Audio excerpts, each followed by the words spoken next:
Hello, Canada. Hello, United States of America. Greetings to all of you here with me in Panama and all over the planet. My name is KevinJJohnston. This is the Kevin J. Johnston Show that runs every single Tuesday at 9 p.m.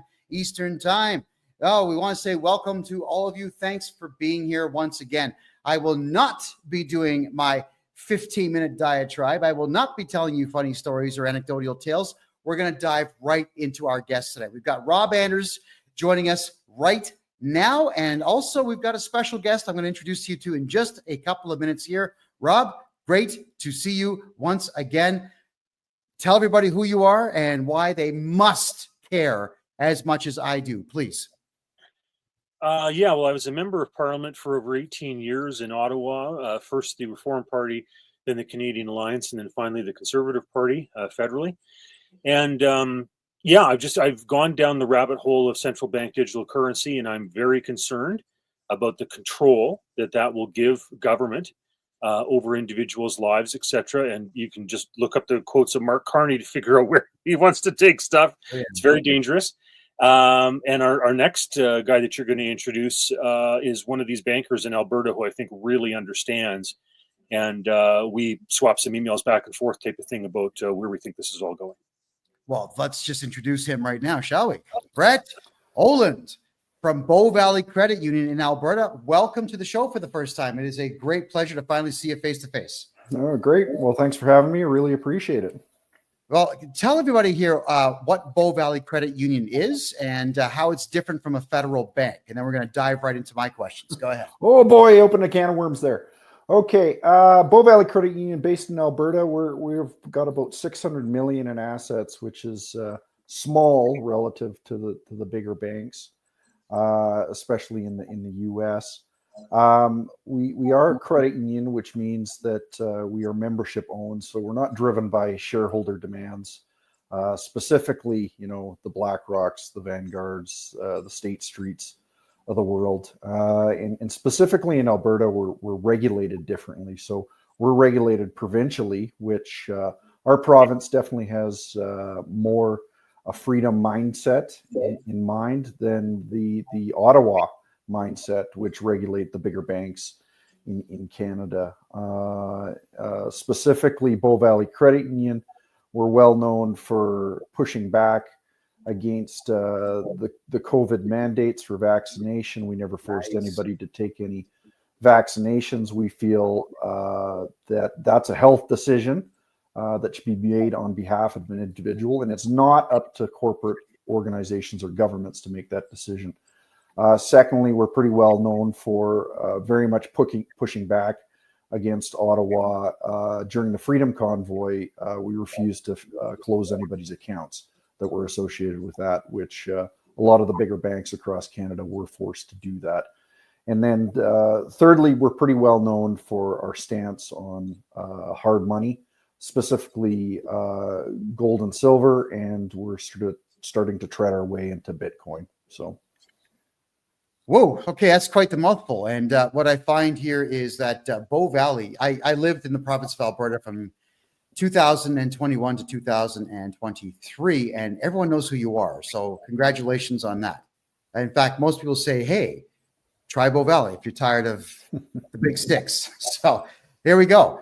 Rob, the reason we're having tonight's show is you sent me an email, which it caught my eye because it says Texas and mints own coins.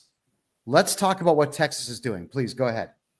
Sure. So they have a bill that's been drafted and will be before the Texas legislature. And it basically is to go back to what they call constitutional money. Texas is unique in many ways. I mean, not only is it a large, powerful state, I think it would be the 6th largest economy in the world if it was on its own type of thing. So it's a powerhouse. But, when it won the War of Independence vis-a-vis the Spanish Empire / Mexico, it was a much larger state than it is now. It actually went all the way up to Wyoming. And so when it finally got admitted to the United States as a state, and Sam Houston went from being president of the Republic of Texas to being a governor and then later on a senator, et cetera, whatever, in Texas history, I think it was in 1846, what happened was Texas became a little bit smaller, lost some of those territories to the north, which some people were talking about naming, and those names came to fruition in the future, like Washington or Colorado or whatever, right? So Texas has the ability constitutionally to split into 5 separate states still to this day. And what that would mean is that all of a sudden, rather than having 2 people in the Senate, that territory would have 10 people in the Senate, and it would increase the electoral college votes by 8. And obviously that would be like probably 8 more Republicans, you know, for Republican president like Donald Trump, et cetera. So it has a very unique situation. The foundational documents of the United States stipulate gold and silver as money, as currency, is valid. And so what Texas is doing, what one of these state legislators is doing, is basically reverting back to that and saying pre-Federal Reserve, after the turn of the century, after John Pierpont Rockefeller passed away, that you know, basically they're going back to real solid money. So you know, Brett and I have talked about this, where in Alberta we have these provincially regulated financial institutions. His is one of those. I would like to see the Alberta government change it up so that the mandate, if you will, is to have those institutions take on a percentage of gold, silver. One might even toss in oil, you know, et cetera, as a way to bolster the assets. Because I frankly don't trust Justin Trudeau or Mark Carney with the direction that they want to go with regard to central bank digital currency and their spending. So anyhow, that's just a thumbnail sketch. Well, that's wonderful. Now, Brett, over to you. Is a Bow Valley Credit Union. I know that we don't get taught anything in school about money, finance, mortgages, even how to shake hands or create a resume. These are not things you get taught in high school. So by the time kids are 18, they've wasted pretty much 14 years of that 18 years learning nothing, in fact. So could you educate the entire populace now as to what a credit union is versus a bank? Please go ahead. Sure. Yeah, I touched on a little bit of it earlier. So first and foremost is we're shareholder owned, or member owned versus shareholder owned. And so our members are within our communities of Alberta. We're only regulated to operate within Alberta. And that means that there's not a shareholder off in a far off land dictating to the board of directors a direction that it should go. That often happens in the bigger banks, especially in Canada, where there's foreign interests that own, say, RBC, Royal Canadian Bank. And you can look, it's public knowledge that you look at the shareholders of these corporations, and a lot of the time it's BlackRock or Vanguard or State Street, which is very different value proposition than what a member of a credit union has. And so inherently, when you're a member, actually an owner of your financial institution, you take it a little more seriously, and you want your money to be a little safer in an organization like that. So as a member, you can vote for the board of directors as well as the bylaws of the organization to basically dictate direction of the organization. So now let me ask you this. When's the last time have you been able to tap a board of director of a big bank on the shoulder and say, hey, I'm pretty concerned about something like this? And the answer is just never. No, you're the first. You're the first one in, I guess we'll say, a head office to ever return an email of mine. The first. Normally I get some regional plebe who doesn't speak English typing up horrible letters. They don't even spell check them and send them to me. So thank you for that. No, you don't get to talk to anyone. But I find, and I want to get both your opinions on this one. I find that's actually quite the Canadian phenomenon.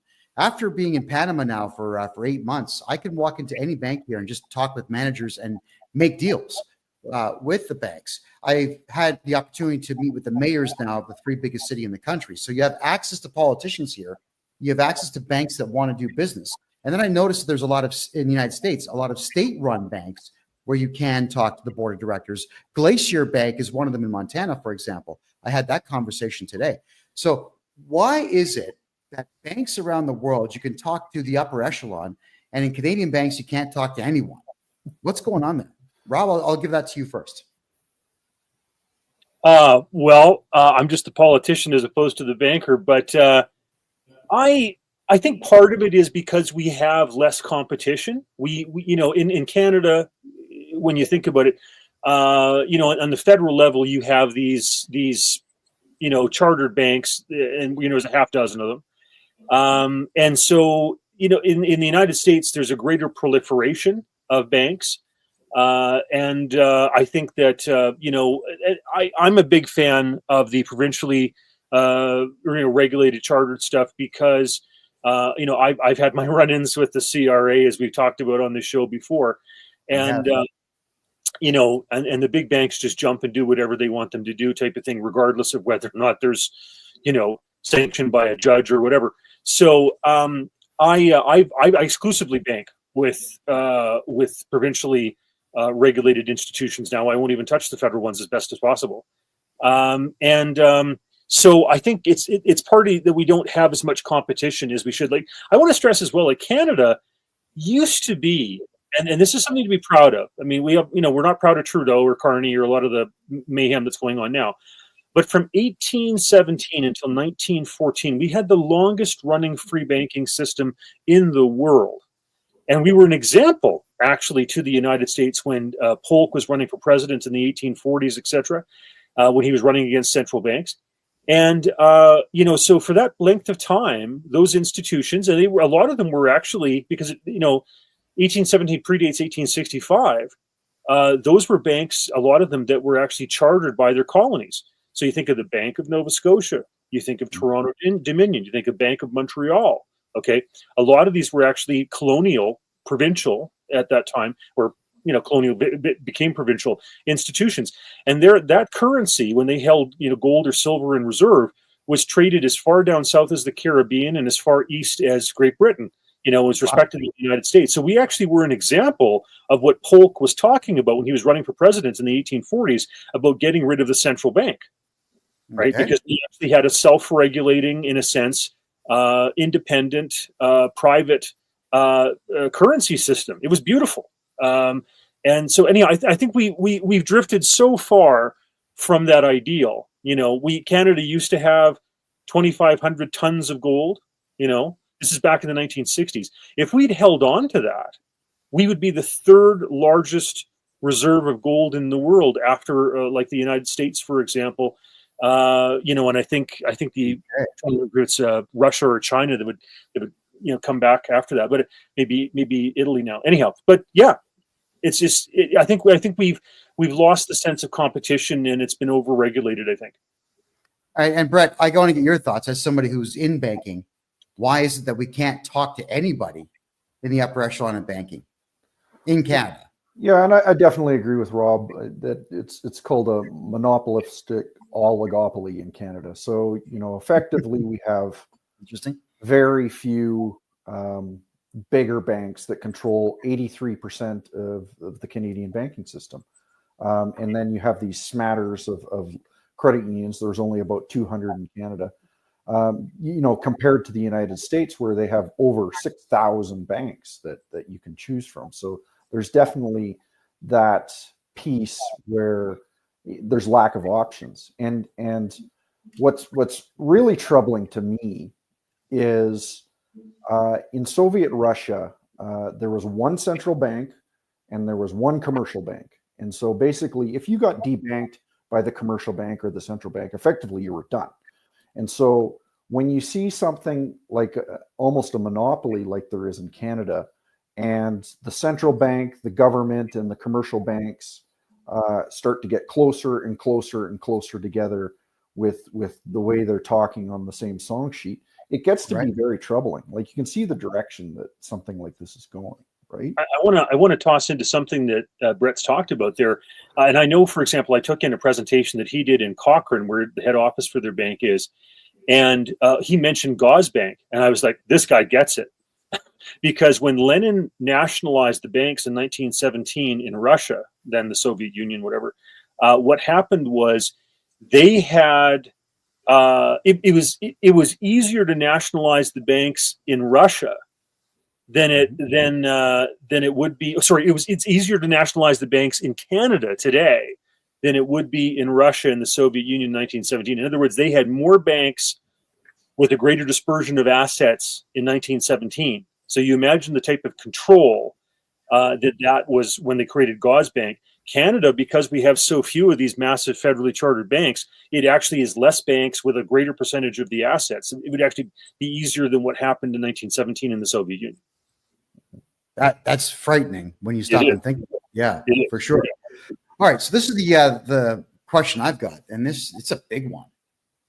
Being here in Panama, I'm helping a lot of Canadians get their money out of Canada into Panama. I'm also helping them move money into the United States. I'm helping Ontarians move to Bow Valley in Alberta. Here's one of the issues: is the banks here. There's 52 major banks in Panama. There are 3 credit unions.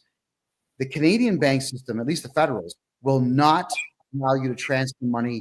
Banks in Costa Rica, Mexico, Honduras, Panama, possibly even Brazil. And the banks around the world are saying, you know what, we're not dealing with Canada anymore. It's become a joke. So, Brett, I'll put this to you, is why are Canadian banks not allowing Canadians to buy crypto and move money around the world, even for investment? Well, it stems back to around the year 2000, 2001. And if you remember, that was the terrible day that the Twin Towers went down on September 11th, 2001. And suspiciously, very quickly after the towers went down, in Canada and around the world, they talked about a lot of these anti-terrorist mandates that, well, if we cut off the funding to these terrorists, then we'll be able to stop terrorism altogether. And it's always, they put in these rules always, it's for your safety and security is really where it starts. And that was sort of the impetus of what we call FinTrack in Alberta. And FinTrack is basically the oversight body. And at the time in 2001, I don't think anybody complained that it came in and that it was going to surveil basically people's bank accounts. And FinTrack is a fairly benign organization, and really what it does is basically tracks people's information. So if money's coming in or out of a bank account, as a financial institution, a lot of the time we have to report on it. But often FinTrack comes up with these rules. And so if there's rules, say you own a car wash, or you deal in cryptocurrency, or you're, dealing in drugs, or whatever it is, like there's all these rules around FinTrack, and those rules just continue to expand.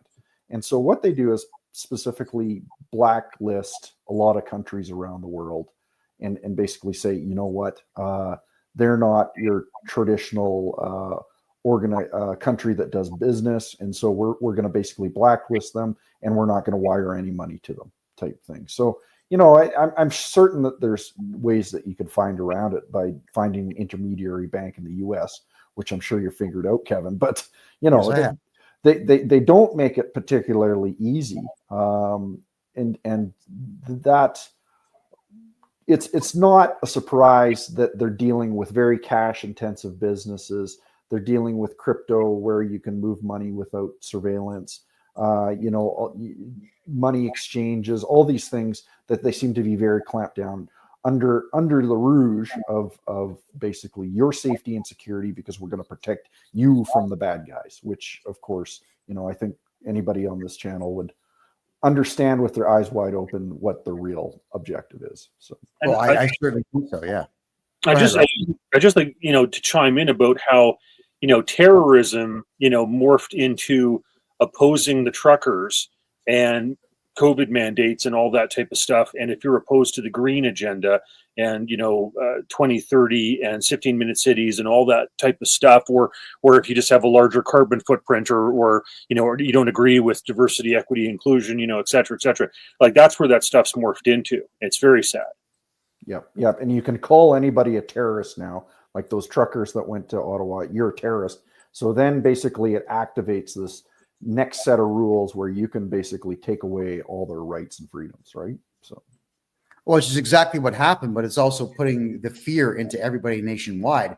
The trucker convoy goes out there, does the right thing, helps Canadians get their lives back. But the penalty is that A, you get trampled by horses, RCMP horses, and B, you get your bank account shut down. That terrified the average Canadian. So where people were afraid of the Canada Revenue Agency and the government before, now they are purely terrified.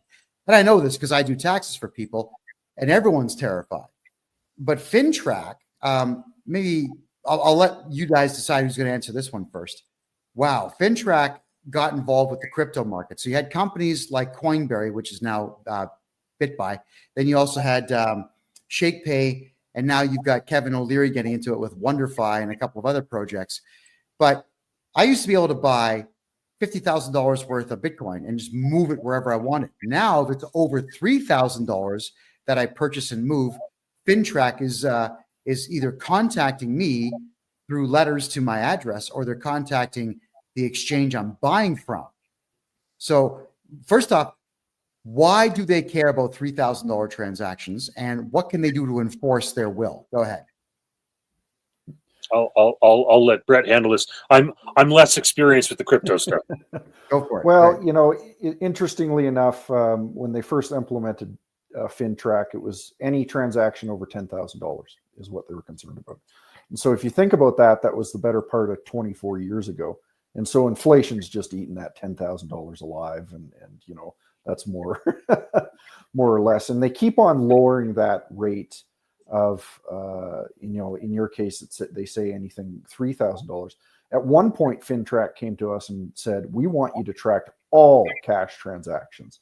And thankfully, a lot of the big banks and financial institutions pushed back and said, listen, we can't do business like this. It's impossible to do that. So part of the challenge with is I'm not understanding why they're doing it, other than to basically gain more control. And a bigger, more scary thing that probably we should be concerned with is in March of 2023 budget at the federal level, they threw a whole bunch more money in the millions of dollars at FinTrack to basically soup up its connection to AI, so it can do a lot of this tracking for them. Built up connections between the RCMP, which are like the local or the federal police here in Canada. And so like, and these connections just, it's hard not to think that they're going down to a nefarious place with all these things happening, when they're basically sharpening these tools in the background. So, okay, so I'm just being asked what FinTrack is. Financial Transactions and Reports Analysis Center of Canada. Yeah, just nosy individuals that want to know everything that you're doing. I'll just tell the two of you gentlemen what I had to experience. It was 3 years ago, where someone who didn't like me called FinTrack, but also the Alberta Securities Commission, to make the statement that I was openly selling crypto on the market without a license. Now, I had no idea there was any such thing you needed, but I'm asking the question, where would I get servers to do this from? Really? So when the Alberta Securities Commission sent me a letter, they told me what I was accused of, and they said that I had to turn over all the marketing materials I've ever used, the full names of everybody that I work with for the corporation that they said I was representing, my full name, bank statements for everyone for 6 months, home phone numbers, the whole 9 yards. So I called my lawyer. I said, could you please just deal with this? But why would the Securities Commission and FinTrack be sending out letters like that? well, in my mind, they're terrified of cryptocurrency and the power of the system. And so I'm relatively new to the space and learning about it more and more every day. But I'm seeing what crypto can do already with some of these apps. And the governments really should be terrified. If they want to maintain control of the financial system, the crypto will destroy it. And crypto is faster, it's better, it's a better store of value, it's more private.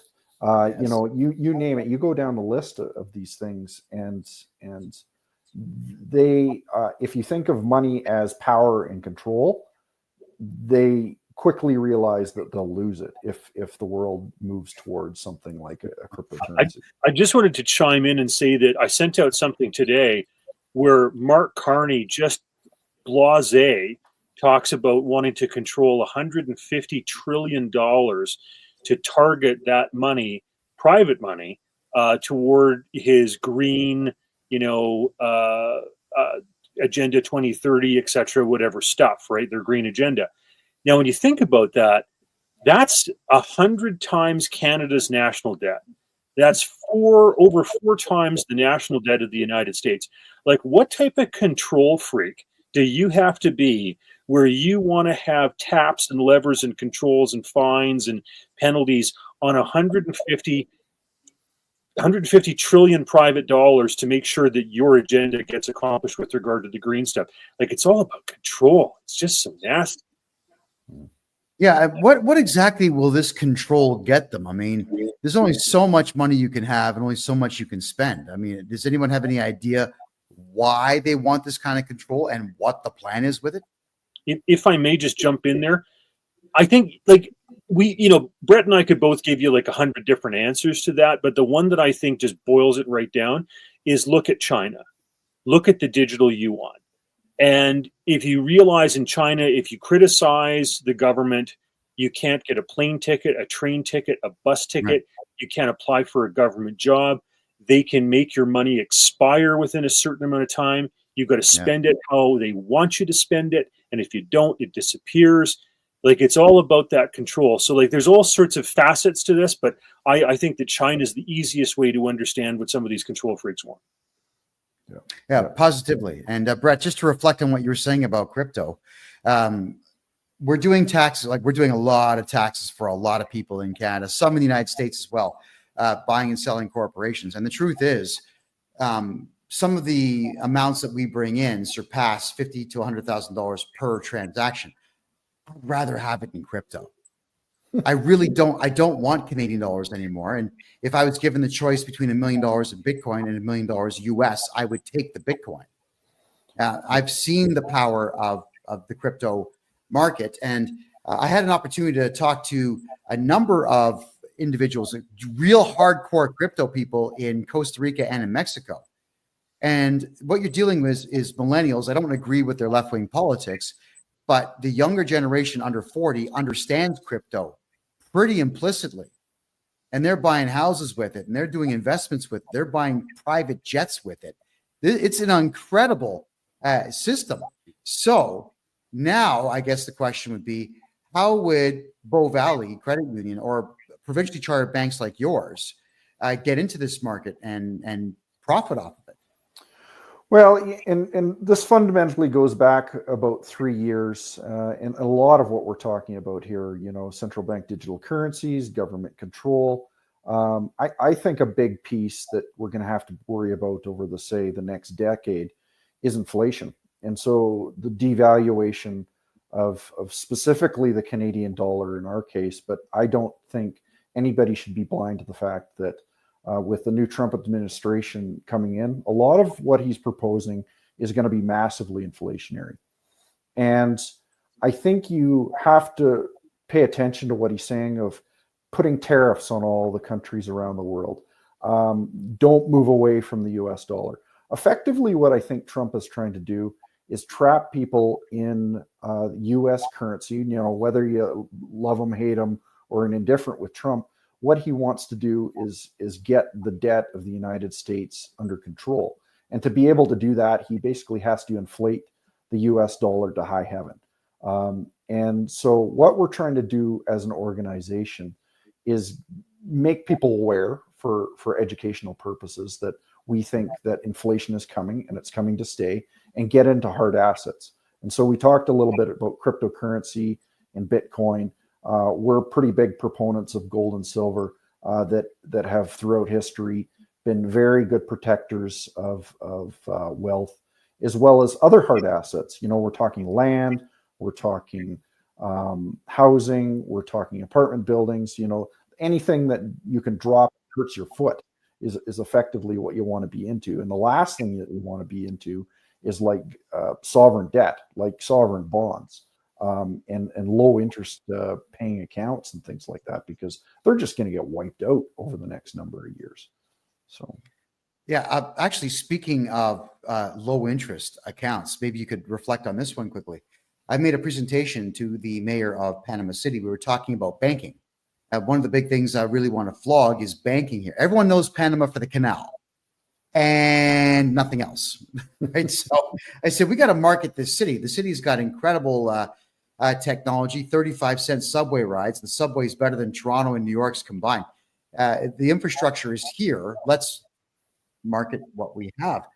And then I said, look, you've got some banks that'll pay starting off at 3%, but they go as high as 12 if you put the right amount of money in and lock it down for the right amount of time.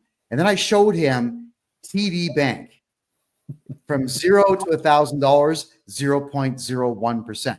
$1 million, 0.01%. And they're all, what? What's going on in Canada? We thought Canada was rich. Thinking, no, I told the truth about it. But what is it that's driving Canadian banks to pay nothing in interest while they rake in billions every quarter? Go ahead. Go ahead, Rob, if you've... Well, I guess you get away with what you can get away with, right?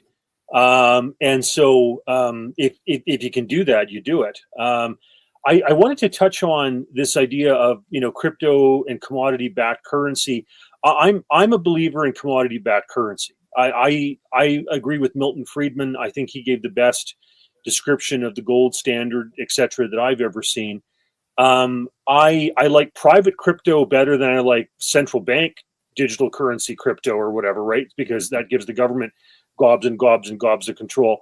I know a friend of mine who's an energy trader for Royal Dutch Shell said that there was some other system that Cato Institute had talked about, but he didn't know the details, et cetera. But I think it's hard to beat a commodity-based currency. First the world started off with barley in like Mesopotamia for about 2,000 years. Then it went to gold at around 500 BC, and then eventually silver, and then copper. Various countries, whether the Roman Empire, the Chinese, messed with copper, and the final one, kind of with the petrodollar in Saudi Arabia and the United States, with oil. Those are the five. And I know that Holland dabbled with tulips and other places with seashells and salt and whatever.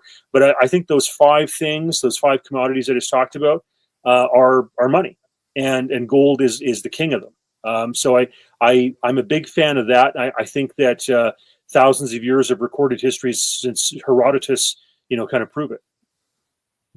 Yeah, and you actually see in societies like that is the lower classes actually do much better because they're compensated properly.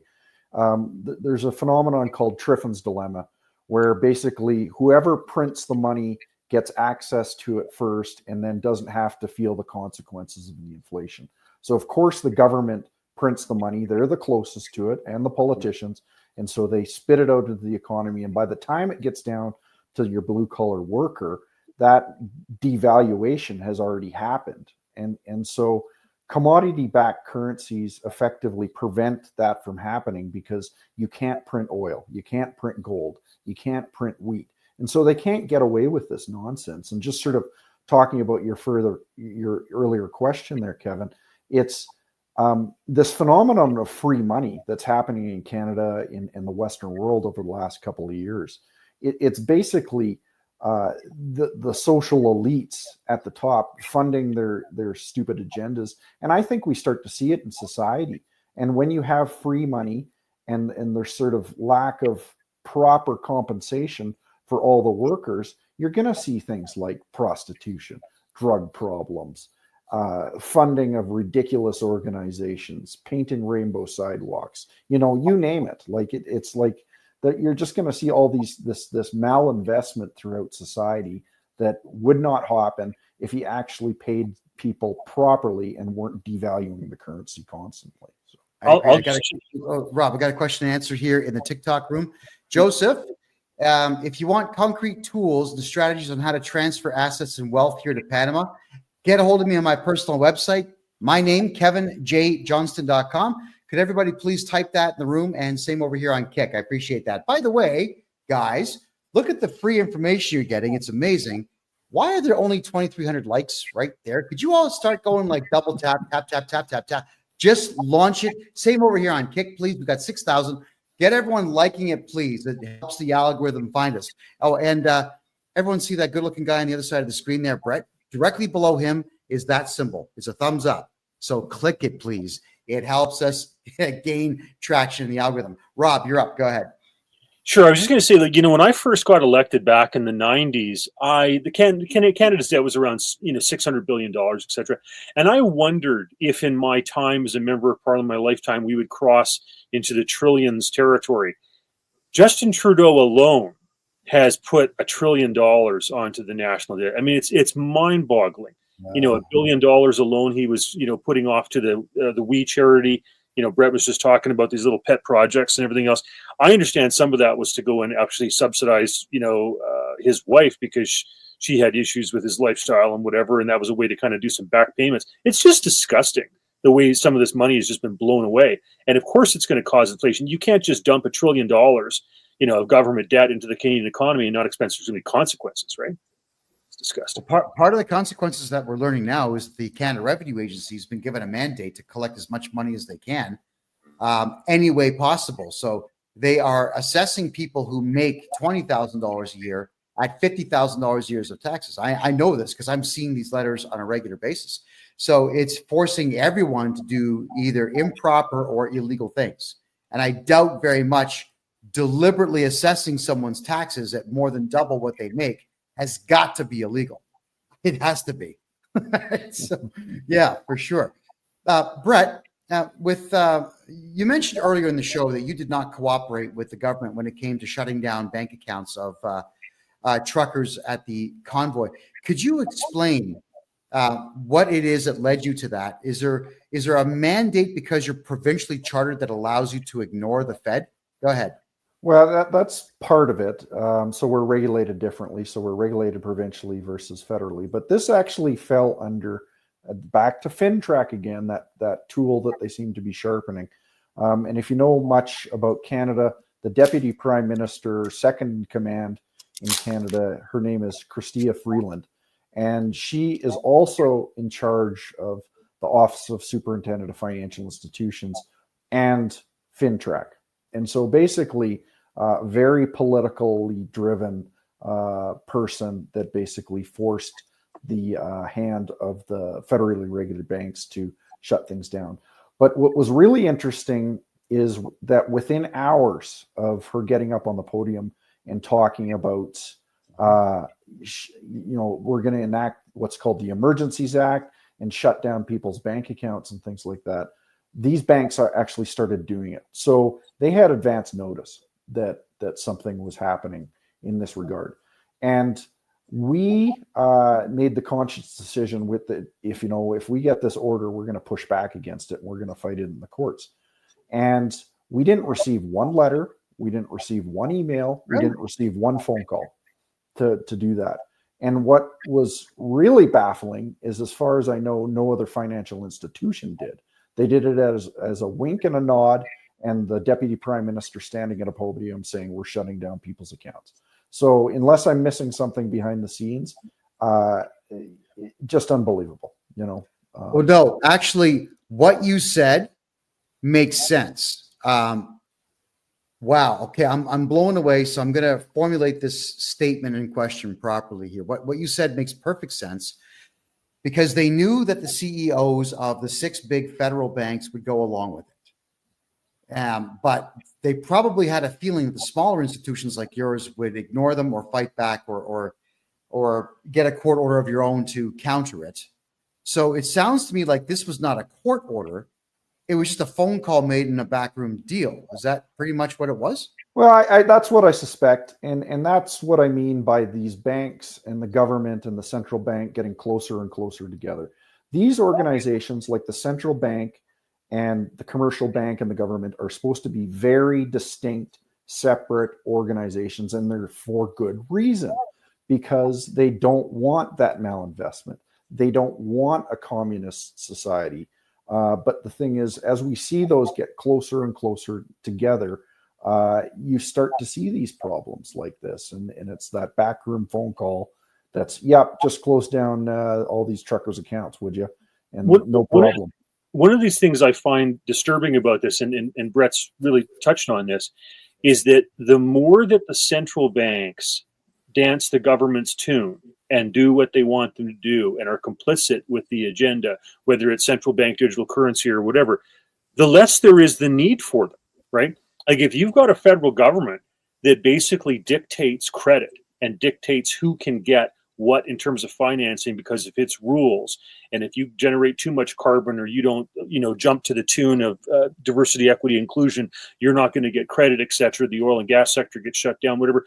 Like you become irrelevant, right? Because you no longer are a separate financial institution. You don't make independent decisions, and God forbid you have politicians that become the bankers, right? Because all they care about is the next election. Like you think Justin Trudeau cares about whether or not you have capacity to pay? Like it's a joke. Yep. And you start seeing things like recently in Canada, your viewers around the country or the world might not know this, but they're removing the GST on some items in Canada. So the GST is a tax that's put on products and services around Canada. And they've decided for 2 months they're going to remove the GST on some products and some services. So to me, that is picking winners and losers. And that's exactly what a communist or government does, is picks winners and losers within products and services in society. That's also frightening. And Brett, I wanted to go back because, I mean, you know this as much as anyone does, is this idea of banks cooperating with the Canadian government without court orders. The Canada Revenue Agency, for example, you actually are the one that pointed out Section 317 of the Excise Tax Act to me, which I went through, where the Canada Revenue Agency, if they're not able to get you to cooperate with them, what they'll do is they'll issue a letter, which is called a requirement to pay, to the banks. And then if the banks don't do it, all it says in the Tax Act there, Section 317, is that they'll be held liable. So the banks in Canada say, oh, well, we got a requirement to pay letter. We will give the CRA the money. So it's not that the CRA people has access to your bank account. It's the banks that actually give it over. But Brett, I had a great conversation with a gentleman that works for the CRA. I'm actually going to release the audio track soon as my lawyer says it's okay. And this guy, he was nice. He was polite. We were actually very nice to each other on the phone. But he says the following: the CRA does not sue people because we do not want to set a precedent of losing. He said this. He also said that they don't file criminal charges because they can't make money on that.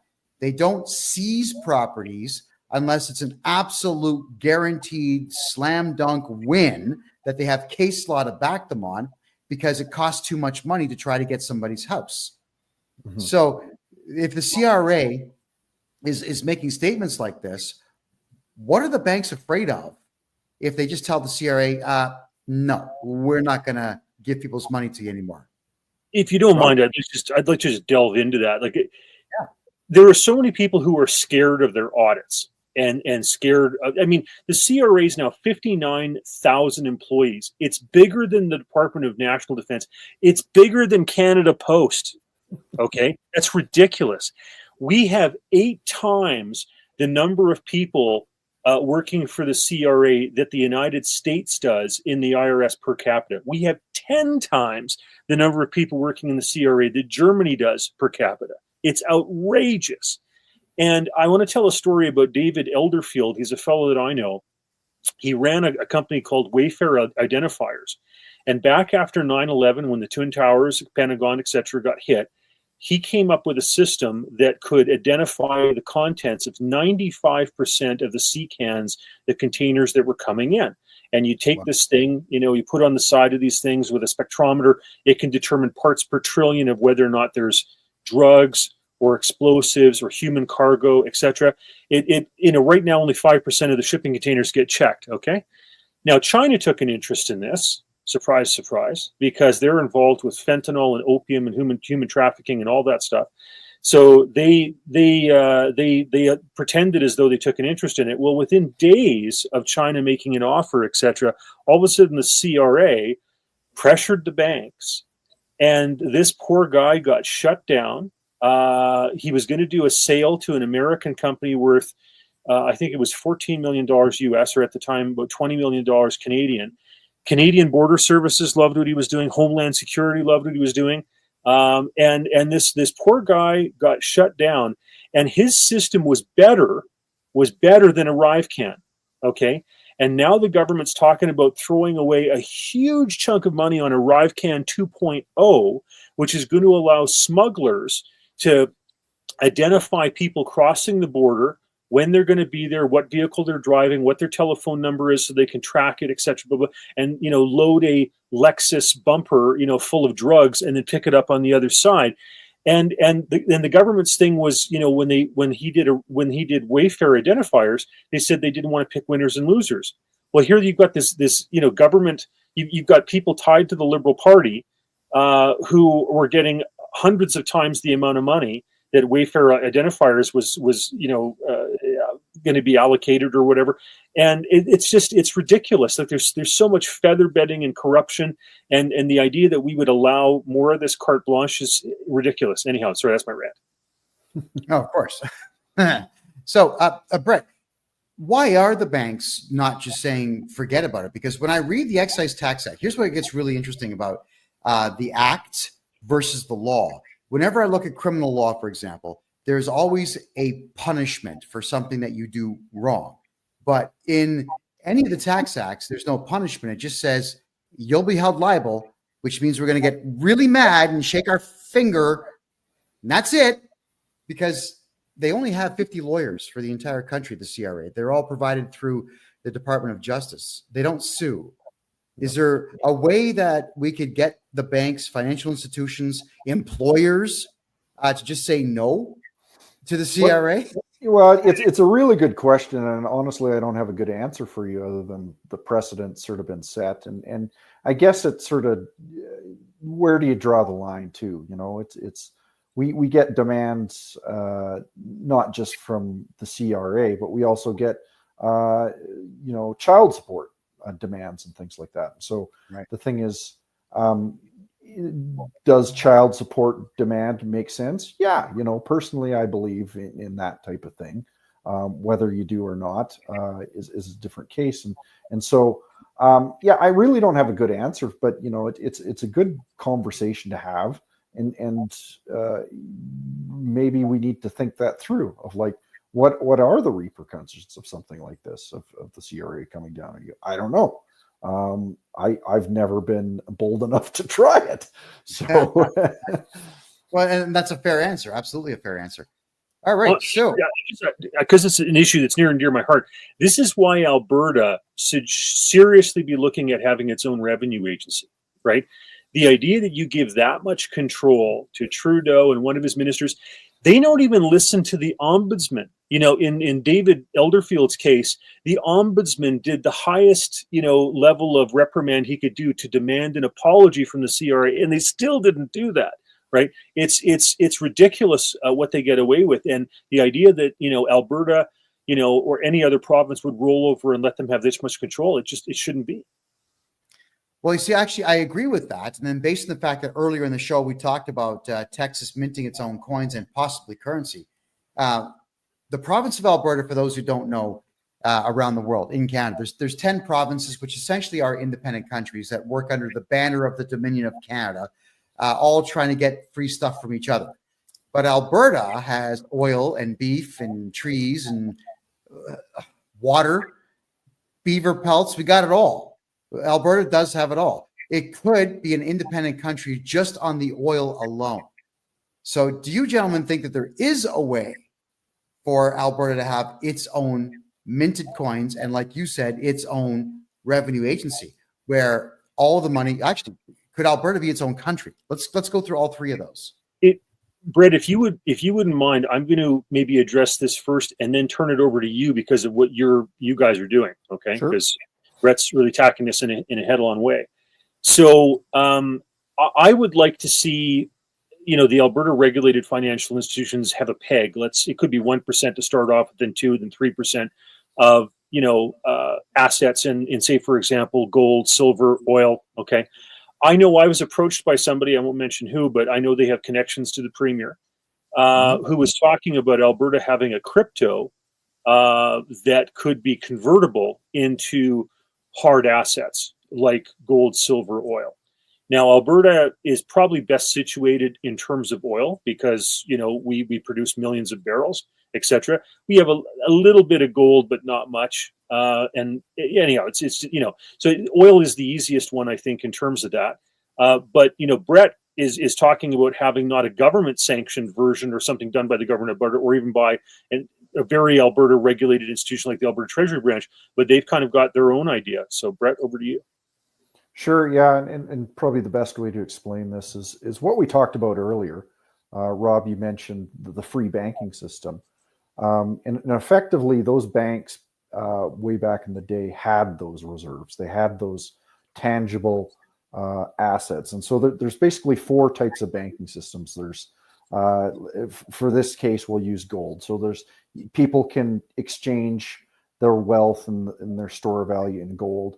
And we soon move to a receipt-based system. So it's like, okay, the gold is in the vault. I'm just going to give you this piece of paper that says we're transferring gold back and forth. And then we moved to a fractional reserve system where it was just fractions of that actual gold in the vaults. And now we're in a system which is basically a complete fiat system, and there's nothing really tangibly backing it. We at Bow Valley Credit Union want to move that back down the scale. And so that's why with the profits of our organization, we purchase gold and silver as monetary metals to be that reserve, to sort of move back towards that. As well as we just came out with this product last week where you can actually, the biggest problem with gold and silver is the premiums on like a 1 ounce coin are pretty high. But on a 1,000 ounce bar of silver or gold, the premiums are actually quite reasonable. But part of the challenge is nobody wants to lug around a 1,000 ounce bar or can afford a 1,000 ounce bar of gold or silver. And so what we've done within our organization is with our partner Silver Gold Bull, we've tokenized that 1,000 ounce bar. So you can actually purchase fractions up to 100ths of an ounce of that gold or silver and easily convert it back and forth between fiat and your store of value. So you want to be able to move seamlessly through from your store of value to your medium exchange, buying your cup of coffee very easily. And that's sort of what we've created within our organization.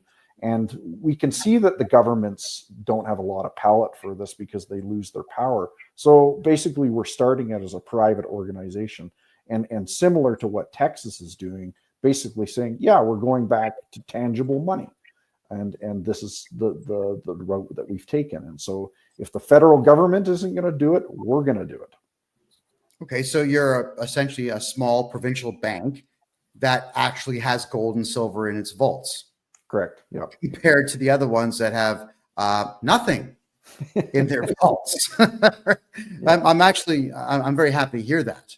And I'd like to add in that if Alberta did this, okay, I think there would be like a sucking sound for money capital across the rest of the country. They would be fleeing to something that wasn't just fiat garbage and that actually had, a fractional reserve.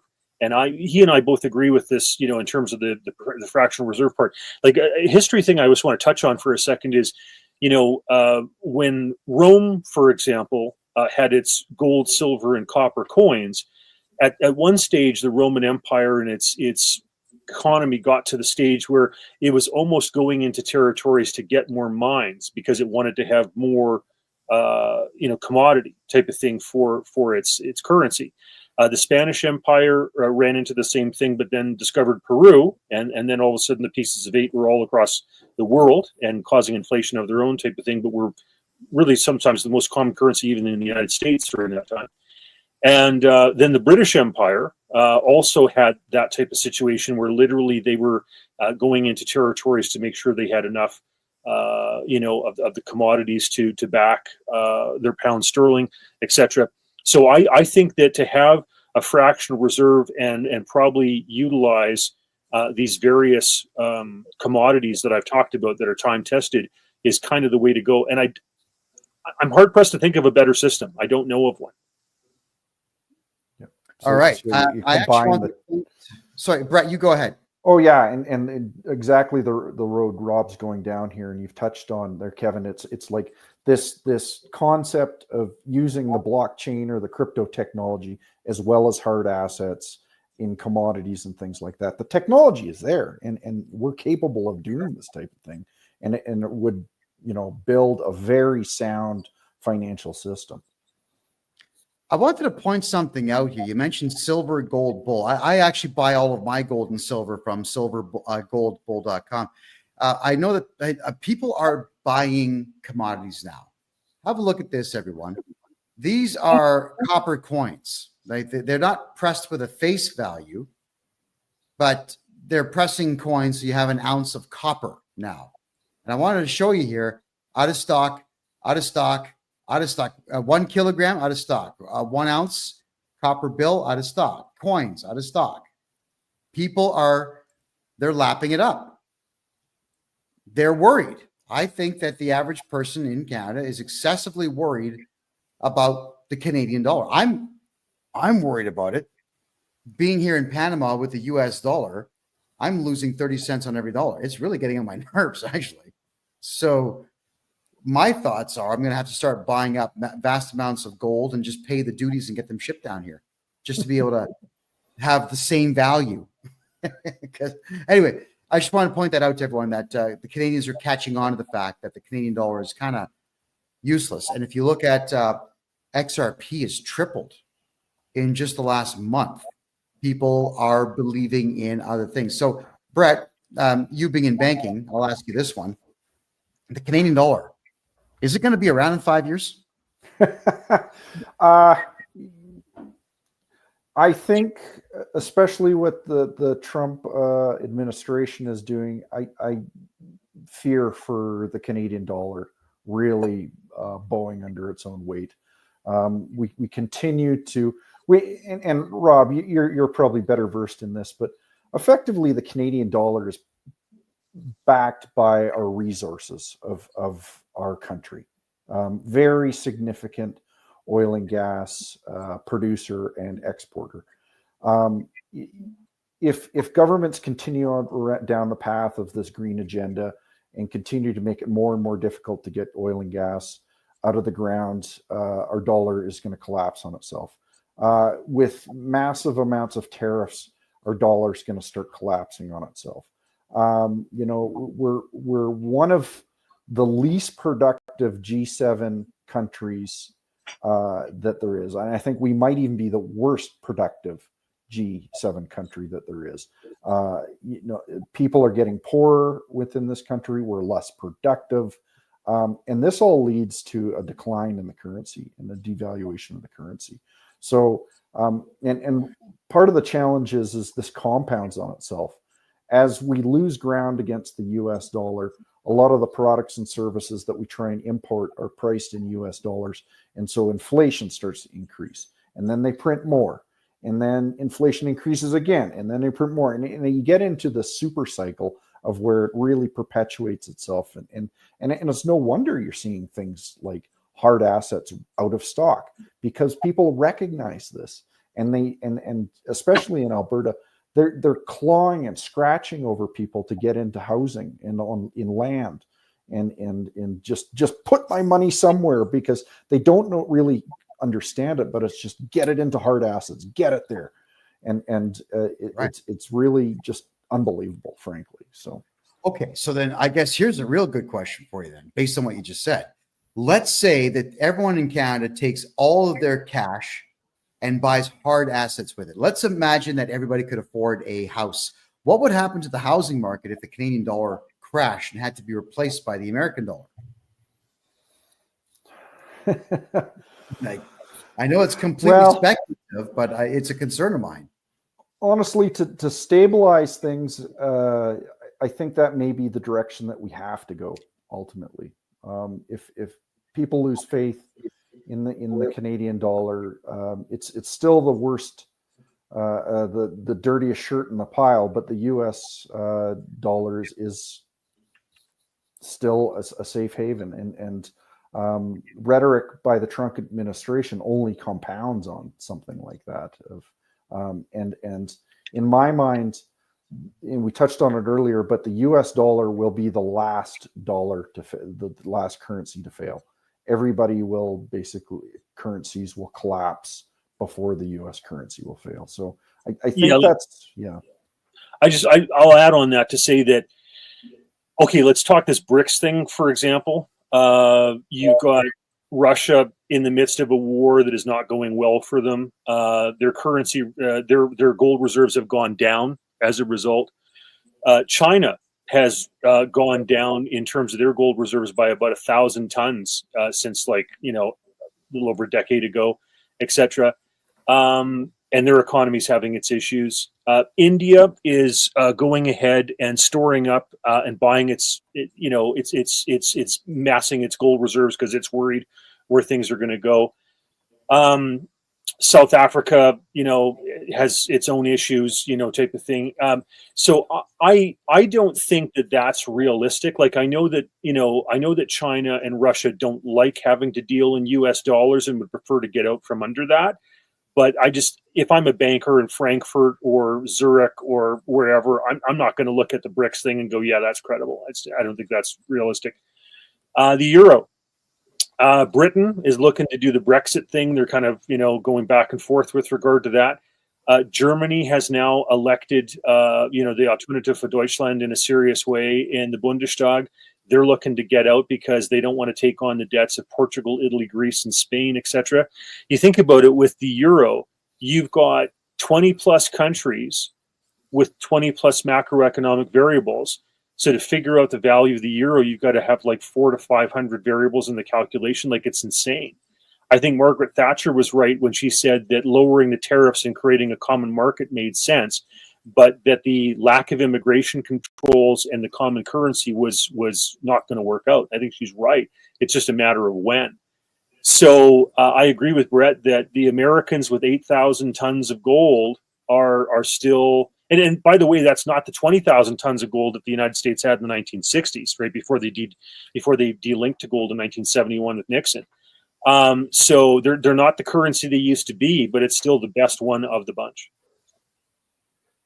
Well, I'd rather make that than Canadian, but still rather make Bitcoin than both. So that's me telling you the truth there. Well, a common thing also, gentlemen, that's told me all the time is that Canadians actually want the U.S. dollar in Canada. Now that Trump has won, Canadians are saying they want Trump to invade, take the country over, and bring the U.S. dollar into Canada. So it goes to show that with copper coins being bought up, with silver coins being out of stock in these places, I don't think anybody really has any faith in the Canadian dollar, period. Canadians are on my case all the time. I mean, I don't have enough hours in the day to get the bank accounts open here in Panama that we need to. So is there any way to rescue this country that's going down Canada, not Panama, Canada going down the toilet the way that it is? Well, I think Brett's part of the answer, which is that you've got to have banks that are willing to say, hold on a second, we don't agree with what the government of Canada is doing. We don't agree with central bank digital currency. We don't agree with the regulations that they're doing to try to kill the oil and gas industry. And we've got to kind of start doing our own thing because they're frankly not acting in a responsible way. So we need to have people that vote with their feet, their dollars, and their checkbooks, and their mortgages and credit cards, and go toward institutions that are being financially responsible, like Brett, and say, we don't want to be part of this super controlling, overly regulated fiat system. We want to go back to a fractional reserve.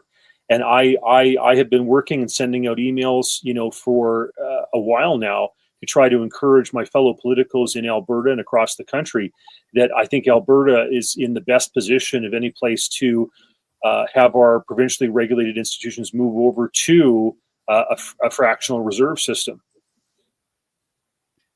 Well, that's a mouthful. That would take quite some time to disseminate. Brett, I mean, Rob here is saying that you're part of the solution. And I think that you are, by trying to get banks to maybe hopefully follow your lead and own hard assets. Now, let's talk about commodity-based banking for a second here. Is it possible, you think, to actually have an oil-backed currency as opposed to gold based on how much oil Canada has? And would it make sense?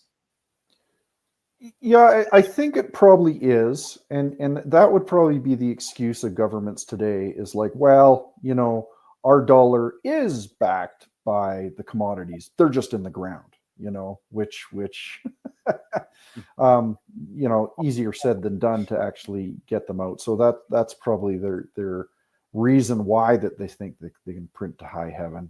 And that's sort of why I'm more of a proponent of something like gold and silver, and you know, maybe what you do is you create a basket of commodities which it's based on, and you have a strategic petroleum reserve like the U.S. has, and it's actually drilled in tanks, in underground caves, whatever it is, and that's, you know, why typically people have used precious metals in the past, because oil can seep back into the ground, it can evaporate, wheat goes bad, you know, and there's these traits that the precious metals have that are unique, and it's similar to something like Bitcoin as well, because the thing is, it's a limited resource. It doesn't disappear as long as you don't lose your seed phrase and things like that. Right. But there is a certain amount of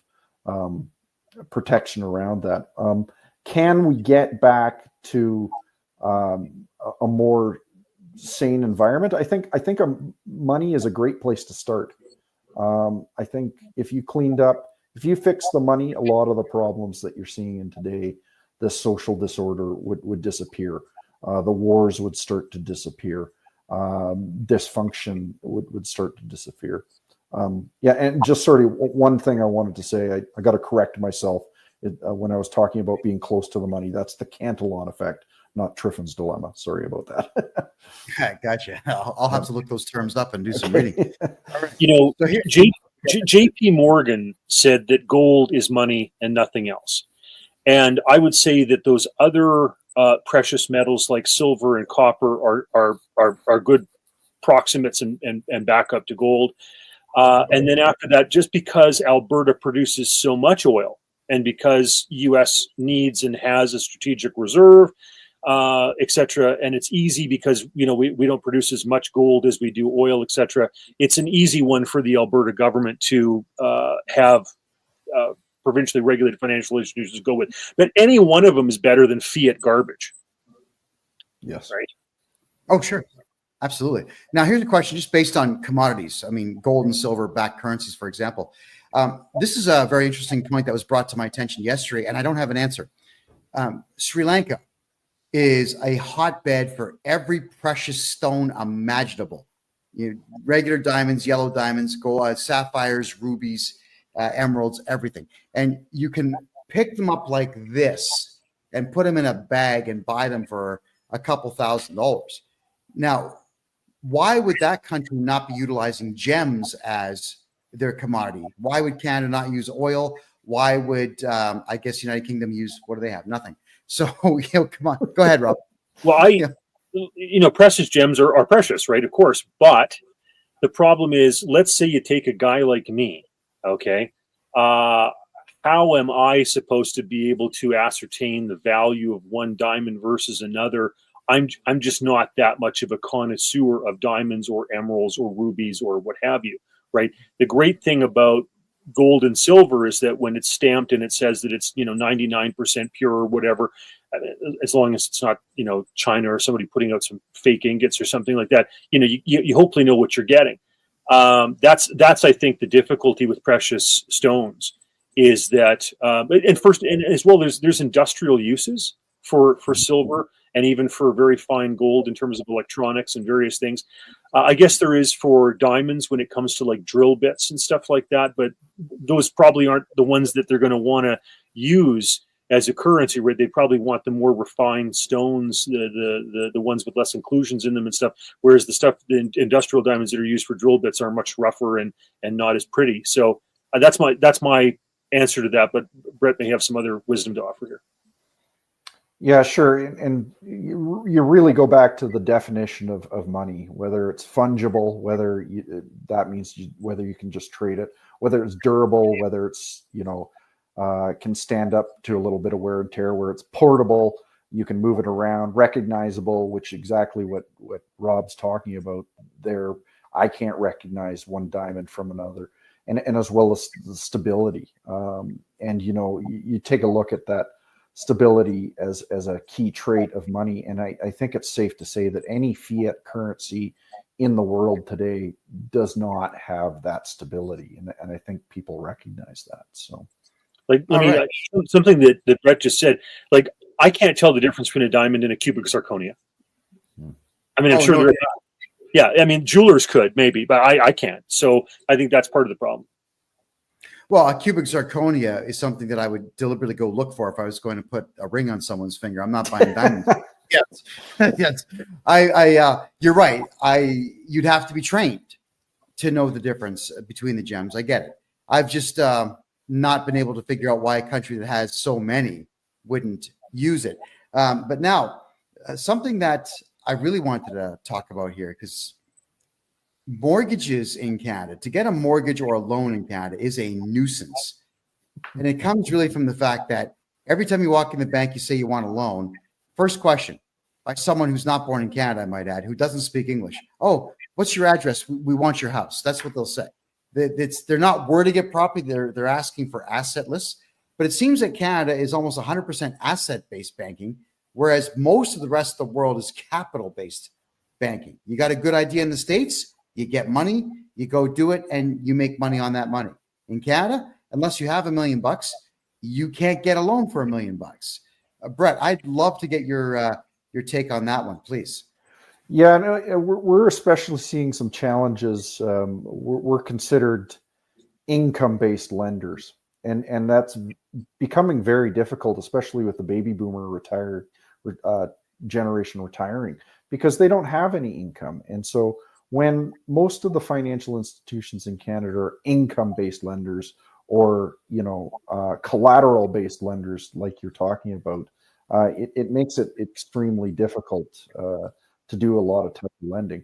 I would suggest it's a safer type of lending, but part of the challenge is, and we've seen this in Australia and especially in Canada, the housing prices have just gone up in their bananas with the cost of housing compared to the average wage of an individual. And it's not like that in the US. It's not like that in other areas of the world, where we're talking about 30-year, 40-year mortgages and that type of thing. And the youth in Canada cannot afford any housing. It's just unbelievable. So part of the challenge too is it just compounds on itself. So anytime there's a bit of a wobble in the housing sector, the Canadian economy is so dependent on it that the federal government is very quick to step in to solve problems and basically throw more credit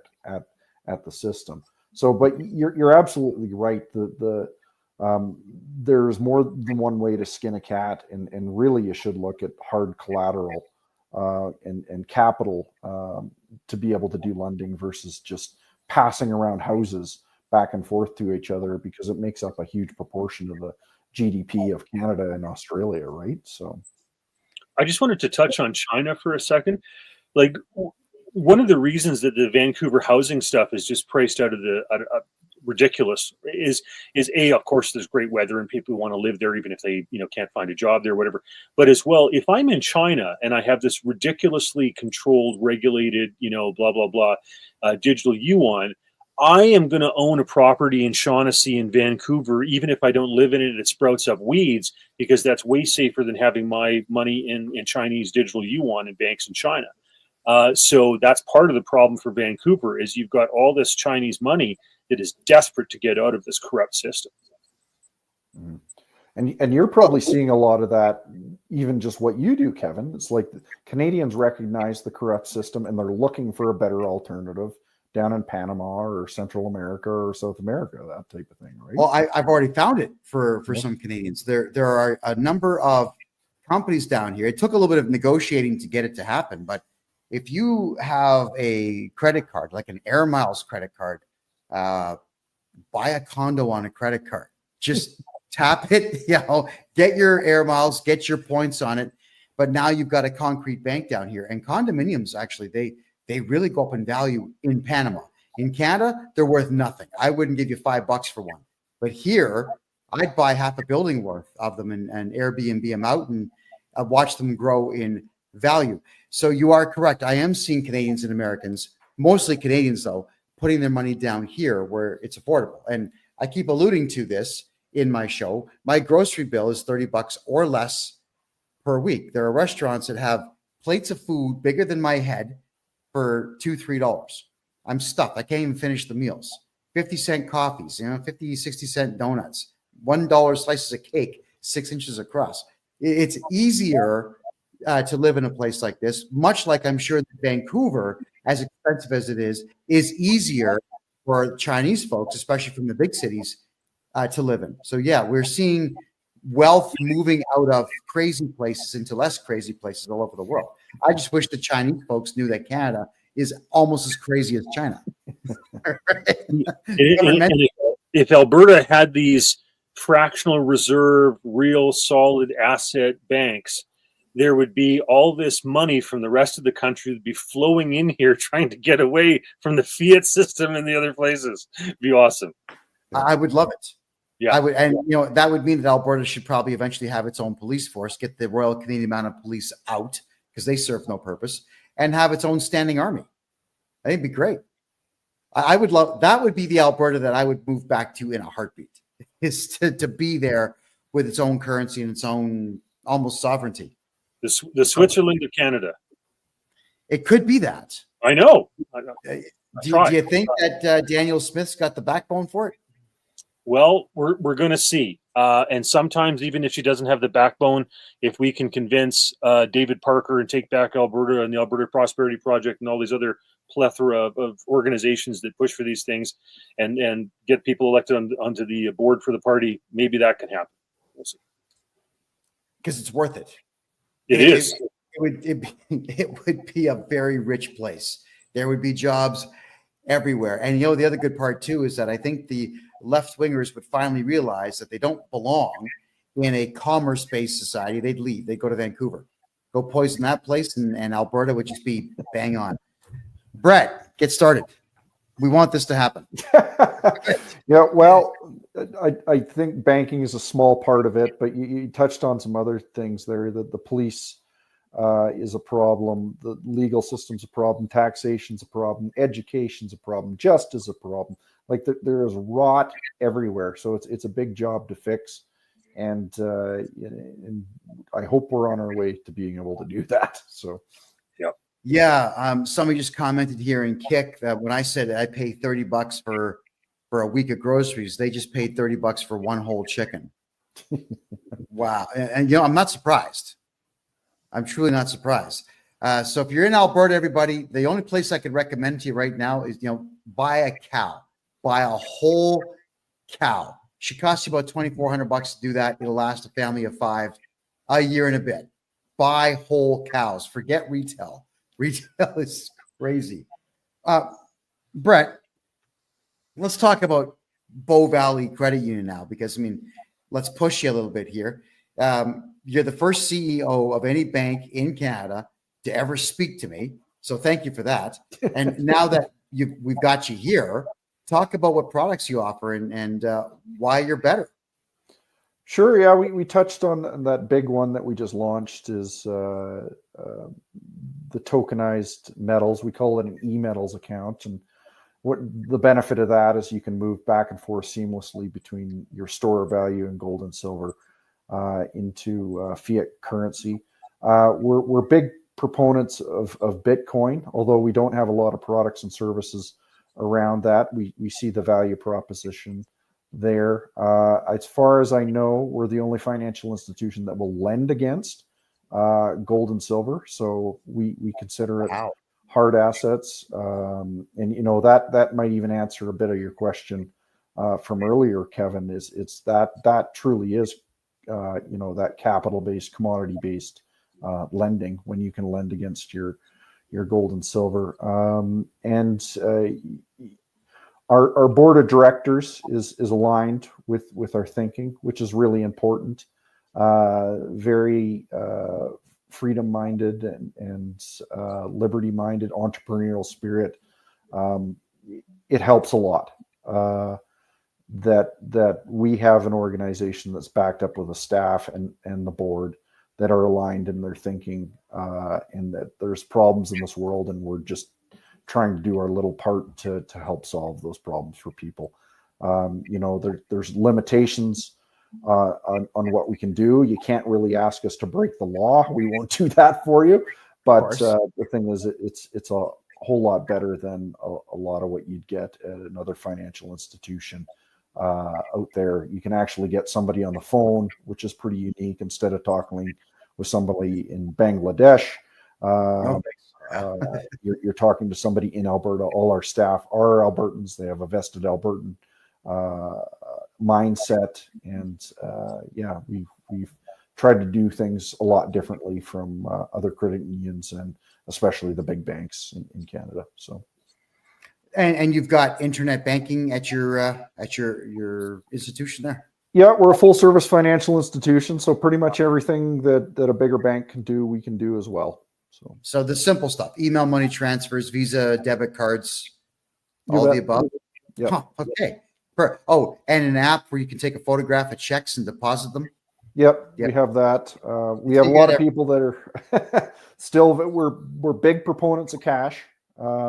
We like people using cash. I think cash is going to continue to be very important. And so we are pretty adamant that we want cash services to be used as well, which, a lot of financial institutions seem to be moving away from it. And a lot of businesses too seem to be moving away from cash, which I think is pretty dangerous. So I think it's ridiculous to do so. Absolutely. Now we got a great question here in the TikTok room.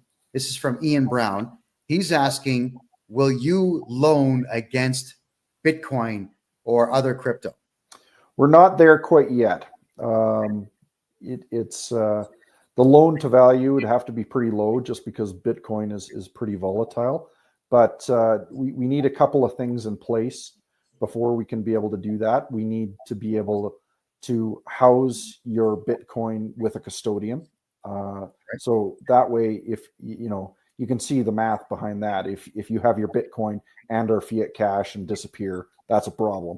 So we almost need to have your Bitcoin with a custodian.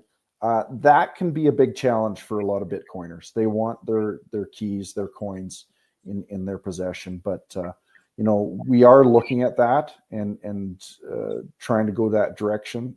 It might be a bit of an uphill battle with the regulators, but that's something that we are interested in. Is there also, I'll follow up with my own question on this, because I've actually been pestering a lot of mortgage brokers on this. Can we get loans to buy Bitcoin and sit on the Bitcoin, pay the minimal amounts in cash when the Bitcoin climbs, cash it in and pay off your loan, and have the extra Bitcoin over top of it? Is there a way that a bank could actually lend people to buy crypto? Yeah, it's called margining. You see it in the stock market all the time, and you just have to be prepared. And effectively, that's what we're doing with gold and silver in their loans too, where you're margining it, and basically you use it to buy more precious metals. But leverage cuts both ways. I think it's important for people to know that if it is volatile like Bitcoin and goes down quickly, you might lose your Bitcoin. So, yeah. Okay, that's a fair statement as well. But you're saying it is possible to get a loan and buy crypto with it? Well, not through us yet, but and keep in mind, I'm a pretty firm mindset. I'm more in the Bitcoin maxi camp that all other coins are shit, with the exception of Bitcoin. So I get it. I just I see where Ethereum has its uses with the millennial generation. They absolutely love to spend that back and forth, mostly on digital stuff. You ever notice how many 40-year-old virgins there are out there buying video game skins?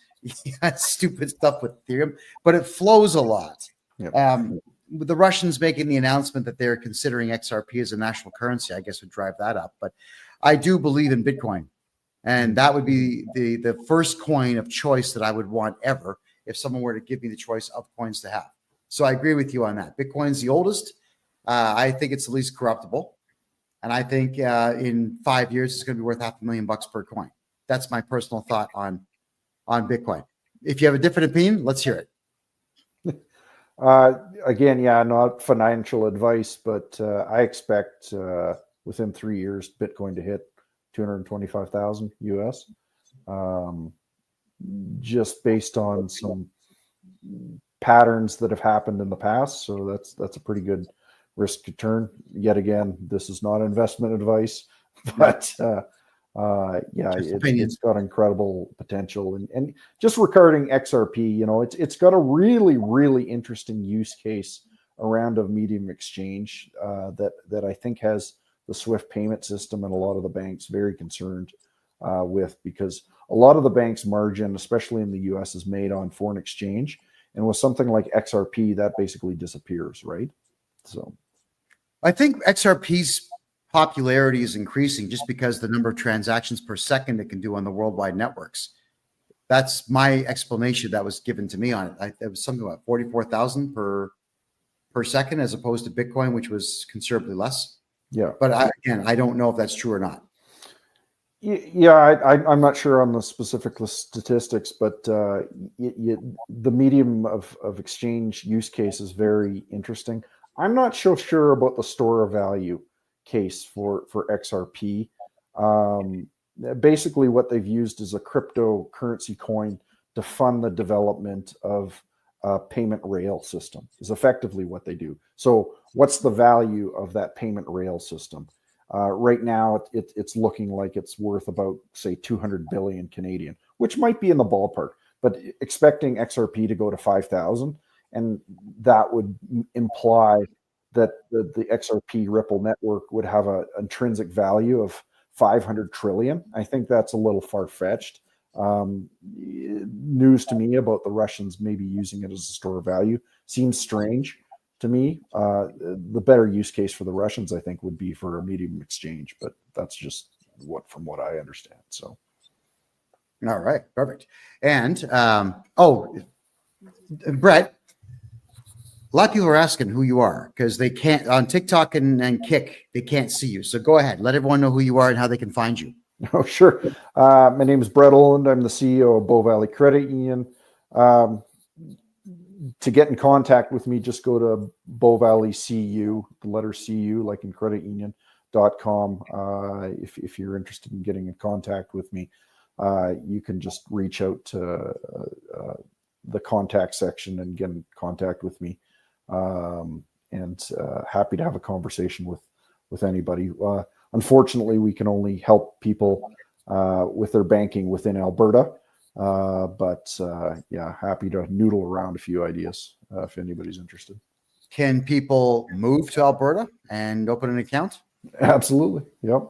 Can they open up corporations and run them out of Alberta and open up an account? Yes, they can. So you can have a corporate, your corporation registered within Alberta, and we can open up an account for you. Yes. Would you look at that? So get a hold of me and I'll help you get the corporation done. Brett's going to get your bank account going for you. Get your money out of the other provinces and spend it in Alberta. Yeah. The chicken wings are better and the women are prettier. There you go. Done. It's a good point, though, because we've touched on it this whole time. Capital flows where it's treated best. And the thing is, all you have to do is beat everybody else. And I think that's what Alberta is doing effectively. It's like capital is going to be treated better in Alberta. Money and people will flow here. Well, I absolutely agree with that. So everyone, that is BOW. It's not BULL. It is BOW. Bow Valley Credit Union. And I get annoyed because when I'm typing emails to you, Brett, I'm using the phone, I'm dictating it, and it always spells it Bull Valley. And I know I'm saying Bow.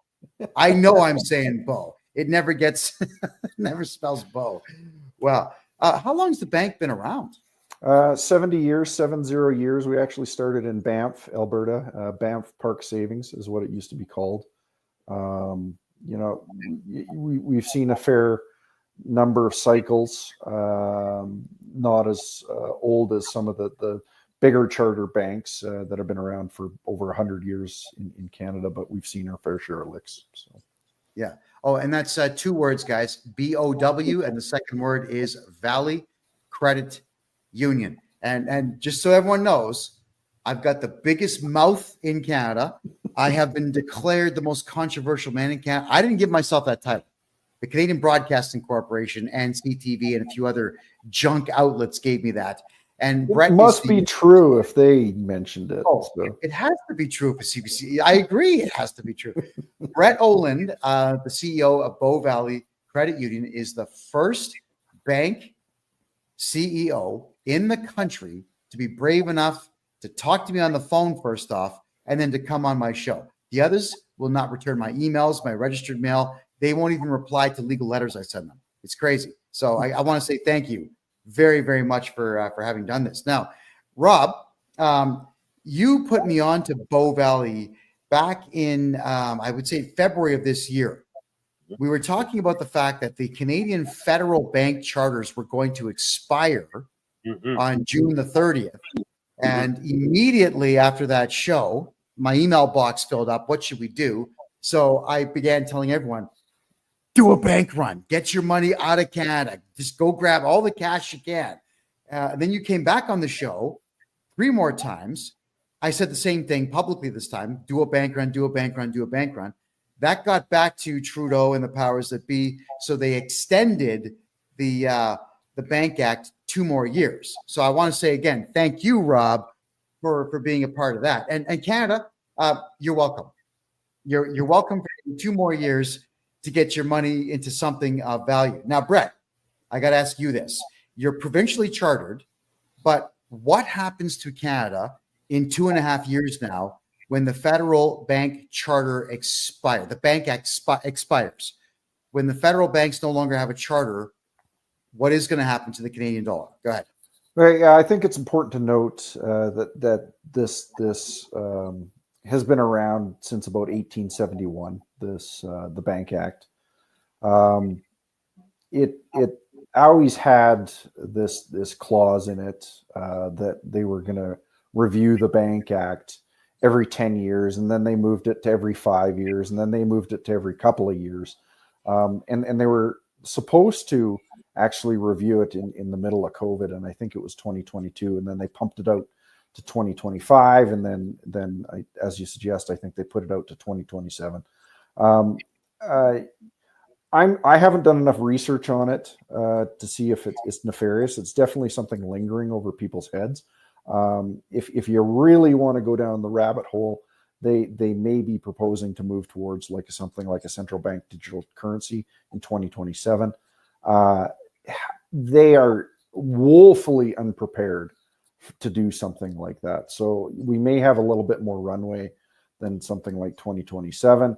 But I'm not much of a fearmonger on this one, just because I just don't think there's a viable alternative that they can move to at this point. So my worry is if they get rid of Trudeau, and I would like to see Trudeau lose abysmally and Pierre Poilievre pick up a ton of seats and get a majority government.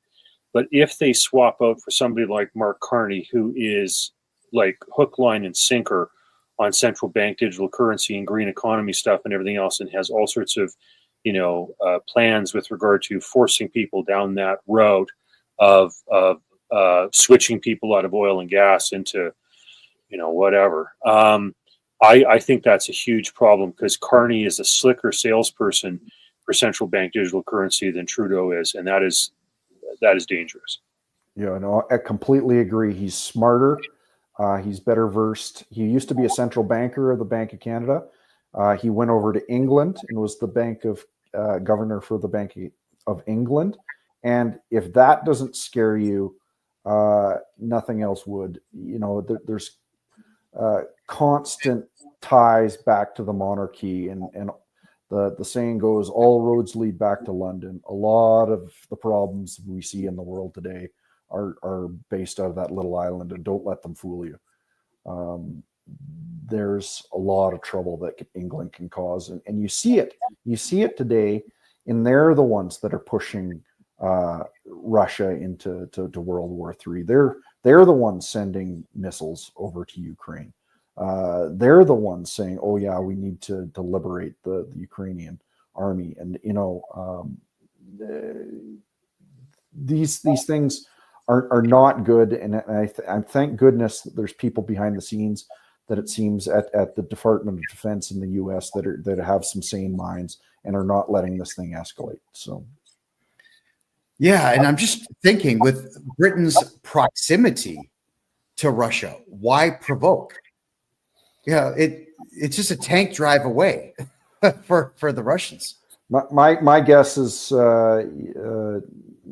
not my work, but someone called Alex Craner's work. Suspicion is that the UK banking system is about to collapse.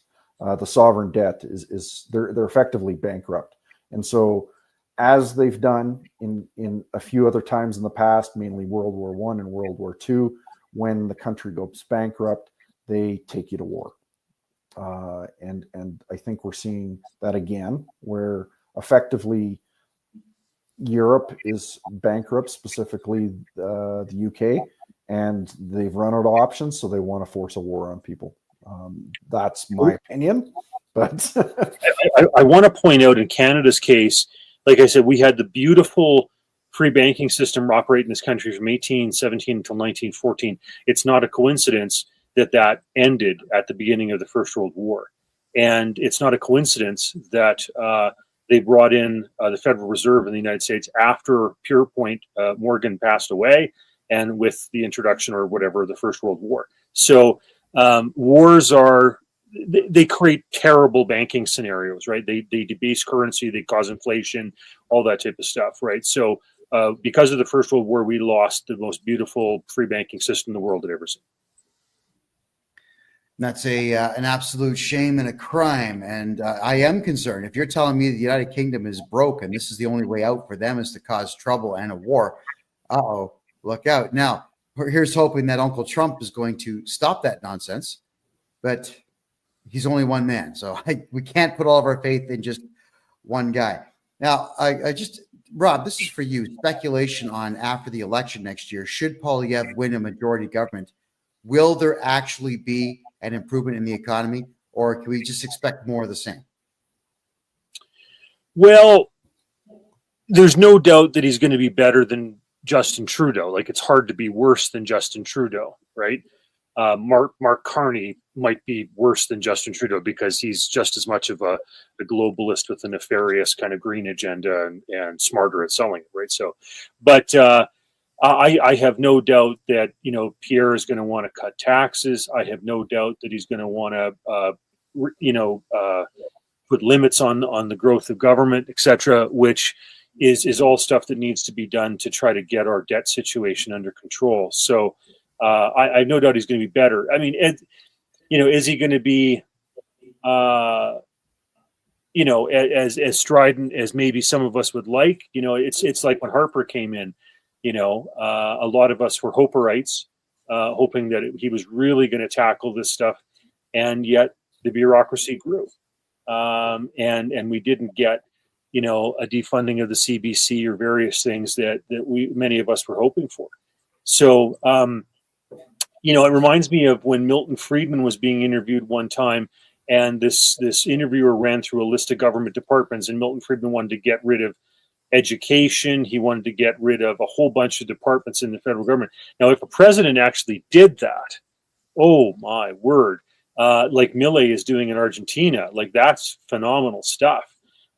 Is Pierre going to go as far as Milei in Argentina, or what some of us anticipate Trump's going to do? I don't know. Time will tell. Yeah. Okay. So, Brett, now more of a fun question for the audience at home. For yourself as the CEO of Bow Valley Credit Union, which is a bank. What advice do you give to anybody in Canada who wants to get a mortgage or a loan? What should they do? How do you prep for a meeting with banks? Go ahead. Sure. Yeah, it's important to just sort of have your financial affairs in order.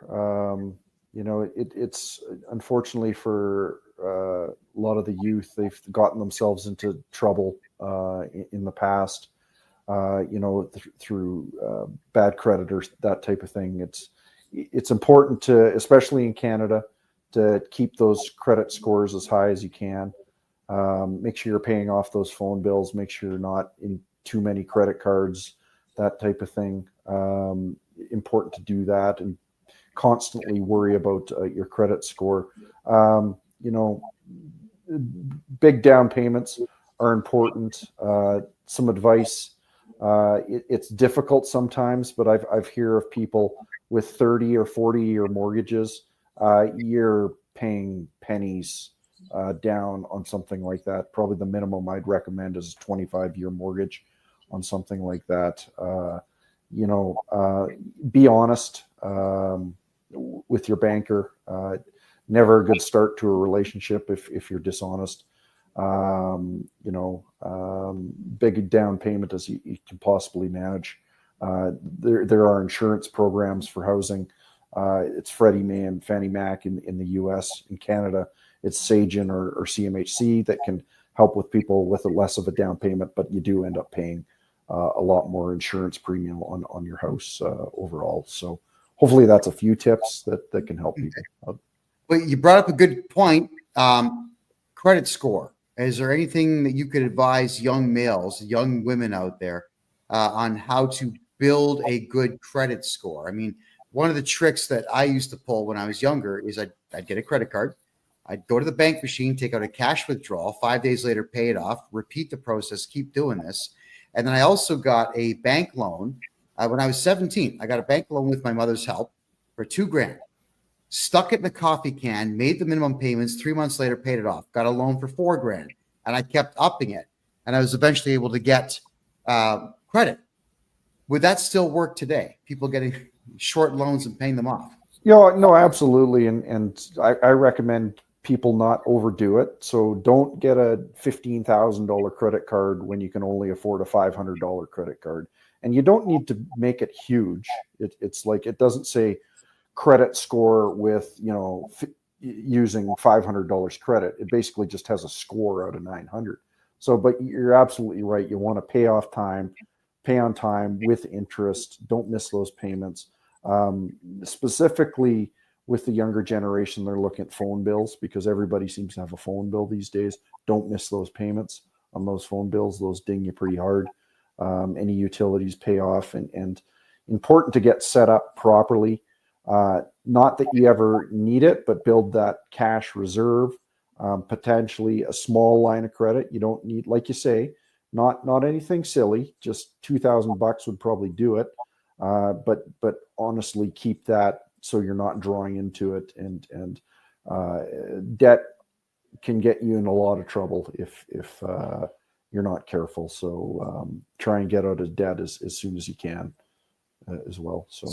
Yeah, you said a lot of stuff I agree with there, and some of the stuff I knew and some I didn't. So I think what I'm hearing here is maybe, correct me if I'm wrong, but maybe we should open up corporations and put our phone bills, our electrical bills, internet bills, everything into the corporation instead. Because, I can't see putting a power bill, a gas bill, an internet bill in your name. I don't think that builds credit if you pay it on time.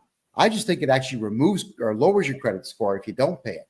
Am I right or wrong on that one? Yeah, to some degree, you're right, because the thing is, the more credit pulls that you actually have can actually decline your credit score. So if you go to the phone company and the utility company and a bank and a mortgage broker and all these companies all at the same time, and they pull a credit bureau on you, it can actually decline your credit score just because the algorithm thinks that you're going out to try and grab money wherever you can. So it's important not to do it all at once. But it's not anything I've heard of, but it's not a bad suggestion of sort of de-risking yourself by putting stuff in a corporation that could effectively have a crappy credit score, and you get off having a good, clean one. So, yeah. Oh, yeah. I started doing that almost 20 years ago. There has not been a bill in my name in 20 years in Canada. Just because I got tired of finding out that there was the possibility. Sometimes you just forget. You forget you had something, and it goes into what they call an R9, and your credit score just drops. Yeah, it's possible to forget. So, yeah, I would say do the corporation route as well. Okay, so Rob, you were a member of Parliament for 18 years. You had, unfortunately, the opportunity many, many, many times to be 5 feet away from Trudeau and so on. Your experience in politics is absolutely unbelievable. Could you maybe in our last 9 minutes here give your thoughts on what Canadians can do to protect themselves and their families? Please go ahead. Well, if you can pay in cash and keep cash alive, that's a good idea, because if you get to a point where 90 some approaching 100% of transactions are done digitally, it makes it so much more compelling for those who want to go to a central bank digital currency to advocate for that. So if you want to keep cash, use it. As well, I mean, I certainly have switched out to using provincially regulated financial institutions as much as I can, because the federally chartered banks will just jump to the tune of whatever the CRA and the government wants, whether it's truckers or what have you. I think all the stuff that Brett was talking about your debt scenario, is good advice, and I think that people have to worry about where interest rates are going to go. I expect what's going to happen is you're going to have a yo-yo effect on interest rates, where the government wants to appear that it's doing something with regard to inflation, so they'll hike rates, and then because they can't afford to pay their own rates with regard to their own debt, they will take it back down, especially when they see it's killing the economy or causing unemployment, etc. So we're seeing a bit of that right now, where they hiked up rates and they're bringing them back down aggressively because they realize it's going to have a strangling effect on the economy and on their own borrowing. So I think because of Trudeau putting $1 trillion into the national debt, there's no way you're not going to have inflation and the government periodically spiking rates. So that's going to be tough on borrowers. So there's a number of things like that. And of course, I can't stress enough what Brett's trying to do, which is to go back to a fractional reserve and to advocate that banks do the responsible thing, even if the government wants to do the irresponsible thing and carny with a central bank digital currency. I think we need to move back to a fractional reserve. In Alberta's case, I've advocated this, where at first you can make it 1%, and then you take it to 2%, and you take it to 3%. Make it easy for people to meet the hurdles, but to go back with having something that backs up currency as opposed to the fiat we have now, it's a mistake. Canada had a great system going, and we've abandoned it. It's a shame, but I do appreciate you coming out here and telling us all of that. And Rob, we are always going to have solutions here. Rob, how do people find you online if they have any questions for you? I'm on Facebook. I'm the guy in the silver billy Stetson cowboy hat. robforblue@gmail.com is my most used email address, type of thing. Perfect. Rob, wonderful to see you again. Thank you so much for being here. And hey, Canada, you're welcome to Rob for extending with me that Bank Act for 2 more years. Great to see you, and I hope we'll talk to you in a couple of weeks. Sounds good. All right. Thanks, Rob. Take care. Okay, Brett, got me here for the last couple of minutes. Again, I am thrilled beyond reproach to have you here. You're the CEO of Bow Valley Credit Union. You've answered a lot of great questions tonight for people. So please blog yourself. People should be banking with you. You are someone who decided to come on this show, and I represent what we'll say the common man and what the common man expects out of their government, which I think is too much because the government's not prepared to do anything. I just want to say thank you for coming out here, being brave enough to talk to the common man through this show. So please tell everybody how they can reach you and how they can make money with you. Go. Just plug it. Sure. Yeah. It's a lot simpler if you are an Alberta resident, and you can just go to our website, bowvalleycu.com, and nose around a little bit and see what we're up to. I think people are going to be really interested in this eMetals account, where you can basically keep your store of value within gold and silver, but easily transact into fiat currency back and forth, or borrowing against your gold and silver. You can get a hold of me through that website. I am about to start to get a whole lot more active on X, Brett_Oland, at Brett_Oland on X. There isn't a lot of activity there now, but we're about to ramp that up a lot more, just with some little insights and videos of snippets and things like that. And yeah, happy to have conversations with people, even if you're not able to bank with us. Maybe you've got some concerns about what to do financially, and we can help maybe navigate you in the right direction, or thinking about a few things that maybe you want to think about. So. Yeah. And again, everyone, if you open up a corporation in Alberta and you run it out of Alberta, you can have a corporate bank account with Brett Oland and Bow Valley Credit Union. I'm sorry, I'm from Mississauga in Credit Valley. I get those words mixed up sometimes. Wow. God, I have had such a great time tonight. Brett, thank you for answering all my emails. Thank you for talking to me on the phone. Thank you for passing off all the banking information privately in our conversations. And thank you for being here tonight. Greatly appreciate it. Yeah, no, absolutely. And this type of thing is really important. So thank you for hosting, and let's hope we can build a better world sort of a little bit at a time. So you and I are on the right track with that. And we'll do this again soon, I'm sure. All right. Thanks very much. Thanks, Brett. Have a great night. Take care. Right. What an incredible pair of guests we had tonight. I mean, this is something I've wanted to do for quite some time. And I'm eternally grateful to both gentlemen for being here. And for my American friends who are watching this, I'm a Canadian citizen, born in Toronto, raised right next door in the city of Mississauga, which is an 80-minute drive to Buffalo. I've lived in the United States for 4.5 years of my life. I currently live in Panama. I've been to 12 countries, been to a few war zones in that time. Used to be a full-time journalist, and now I do taxes for Canadians and Americans full-time. I've had a lot of fun traveling the world, but there's also been a lot of heartache and a lot of pain, because Canada is just not an easy country to navigate. Hasn't been for quite some time, but with gentlemen like Rob and Brett coming out to help you navigate a little bit better, I know that you have a few more answers than you had before you got here. And don't forget, everybody, I buy corporate debt. That is correct. If you have a corporation in Canada or in the United States that has tax debt, regional tax debt, sales tax debt, GST, HST, any debts whatsoever, including corporate credit cards, I will buy the company from you. I will take all of your debt away. You get to go right back to zero and start over. Get a hold of me on my website right now at KevinJJohnston.com. I've been studying Canadian tax law for 40 years. I've been studying American tax law for all of this year. God, I know all the tricks now. Let's put your money where it belongs, and that is back in your pocket. Call Brett, put your money in his bank, where at least we know it's going to be safe.